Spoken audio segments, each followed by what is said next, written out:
right, so our next topic of discussion would be the question, how can positive affirmations help shape young minds? So how can positive affirmations help shape young minds?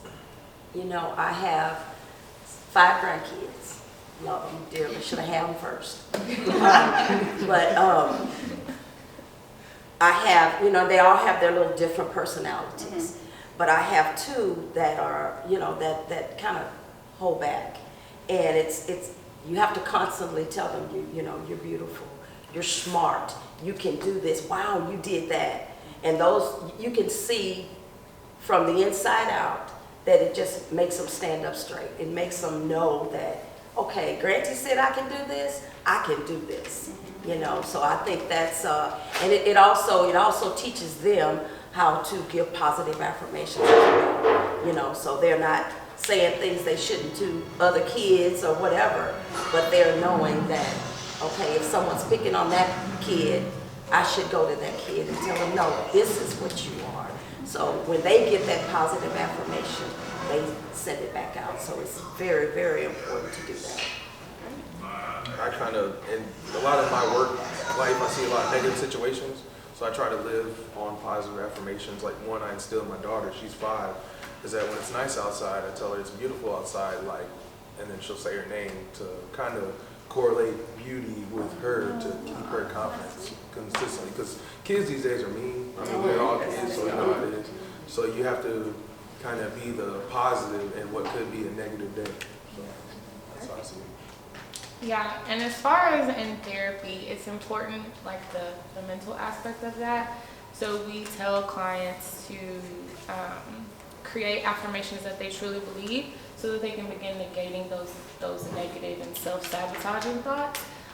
So I always, like, you know, they say I am a millionaire to believe that, but that's unrealistic, right? Like well, hopefully one day you could be a millionaire, but you want to say things like, I am capable, I am smart, I do have the quality to do whatever. And when you say that for kids at a young age, they begin to believe it and say, wow, I am capable of doing this. Like, wow, I do have the quality to accomplish whatever. So it is really important to establish those for little ones so that they can build off that as they get older. Perfect. So I know with me, like I've read some things I would say like in between the ages of like 7 to like 11, that's pretty much like when kids lose a lot of their self-confidence because we start to really realize who we are and like how we measure up against other people, right? So it's very, very important that we are instilling these things in them while they're younger so they can grow and believe these things. Like the more you tell yourself something, the more times that you're gonna believe it. So I know like if I walk around every day saying, you know, I'm the worst person in the world, or I have no friends and I have no money, like I'm never gonna have any friends, have any money because I believe these things. Versus if I was to turn it around and say, you know, I'm a beautiful person, I am capable of making money, I'm capable of having great friends, I belong, you know, things like that. Pretty much helps you kind of shape the world that you want to live in. So I do believe that, you know, not to jump ahead, but putting this book out and having the age range that it's in is going to be, I pray it's very beneficial to other people just because we're trying to catch them at the age before they kind of like go too far into already those negative thoughts. Because I know me, like with teaching, before I was a teacher, I subbed on every different grade level. So I went to elementary, I went to middle school, I went to high school. Found out I love high school. Hands off. That's my thing. But you know, when I was in middle school, I was like, these kids are mean. Like in middle school, they're very, very mean. And then in elementary, you know, you start to see them get a little bit more meaner when they, you know, hit 4th grade and things like that. But you know, we can like kind of catch them while they're younger, that pre-K, kindergarten, 1st grade, and you know, kind of build them up as they go. Then I believe that will be more beneficial to them in the long run versus, you know, just trying to say, hey, you're in middle school now and you should have positive thoughts because it doesn't happen that way. Because they've already been routed in the wrong direction. Anybody from the audience have anything to say? No? I have a question. You spoke about self-confidence, self-awareness, and positive affirmations. Mm-hmm. How do we tie in to be more... Say that again? How do you tie in being more self-aware? Go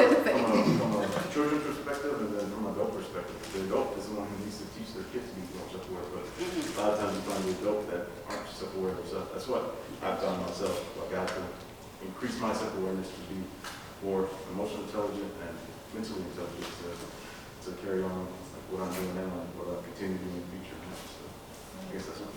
Yeah, I think that's very, very true. Like, as an adult, if you're not really self-aware of yourself, how can you put these things on your child? You know, how can you let your child know when, you know, you're doing wrong or you're doing right, or when things are positive and things are negative? So, I mean, as an adult, hopefully you find those things and you figure out, you know, where you're lacking. But I'm not really too sure about how, I guess I would say that I can tell myself I'm, like, only thing I can do is like probably write it down to say, okay, I'm doing this, this, and this, and then these are like positives and these are negatives, and I can kind of like go with the pros and the cons and try to shape what I'm doing. But I mean, hopefully at an age where we all, you know, claim that we're adults, that we are finding a way to be self-aware.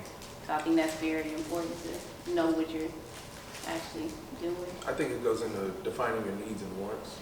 Like even when my daughter walls out and has an issue, I ask her, what do you want? What do you need?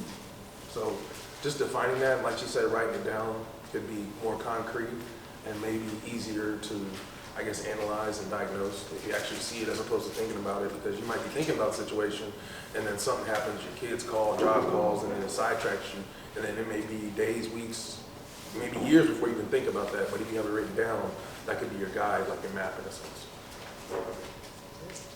I think too, if you have a strong group of people around you, can help you become self-aware. Because sometimes I think when adults are not self-aware, they don't have that circle or those people, right? And so maybe your people are the ones who help you be like, you probably shouldn't be doing this, or maybe you should be more emotionally intelligent about this or this, right? So I think your circle is helpful to helping you find that self-awareness, and then therapy, of course, because everybody needs it, right?